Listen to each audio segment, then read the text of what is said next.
ఓం శ్రీకృష్ణ పరబ్రహ్మణే నమః. 12వ అధ్యాయం భక్తి యోగంలో మనము 9వ శ్లోకంలో అభ్యాస యోగం గురించి తెలుసుకుంటున్నాం. గృహస్థులైన వారు మనసును ఒక్కసారిగా వాటిని మళ్లించలేము.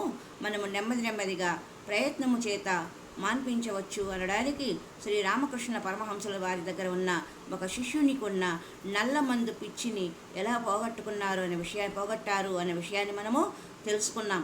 శుద్ధముక్క, నల్లమందు, ఓంకారం అనే అక్షరం వ్రాత ద్వారా. ఆ తర్వాత అలా నెమ్మదిగా మనము మన మనసును భగవంతుని వైపు అభ్యాస యోగం ద్వారా మళ్లించవచ్చు అనే విషయాన్ని మనము తెలుసుకున్నాము. ఉన్నత విషయాలను ధ్యానించడానికి ప్రయత్నించినప్పుడు మనసు దానిపై ఏకాగ్రంగా నిలబడదు, అల్ప విషయాల వైపుకే పరుగులు తీస్తుంది. ఒక పండితుడు భగవద్గీతకు అంతరార్థాన్ని వ్రాస్తూ ఒక కథను ఇలా చెప్పారట. సృష్టికి ముందు నిరాకార నిర్గుణ పరమాత్మ ఒక్కడే ఉన్నాడు. ఆయనకు మాయ అనే భార్య ఉన్నది. వారికి ఒక కుమారుడు, అతడే మనసు. అయితే కుమారుడికి అంతా తల్లి పోలికే.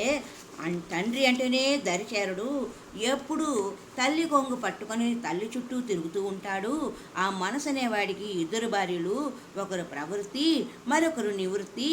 వీడికి ఎప్పుడు ప్రవృత్తి అంటేనే ఇష్టం, నివృత్తి అంటే అస్సలు గిట్టదు.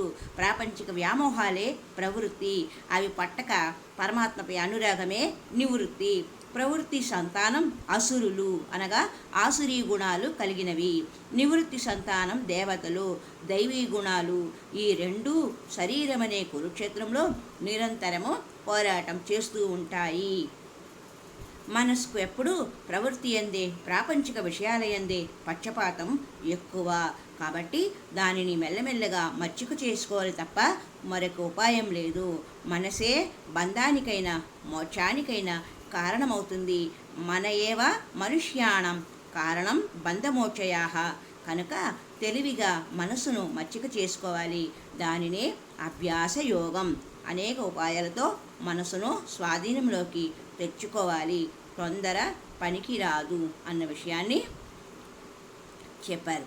హరి ఓం తత్సత్. మరి ఒక సంచికలో ఈ అభ్యాస యోగం గురించి మరి ఒక సంచికలో తెలుసుకుందాం. హరి ఓం తత్సత్.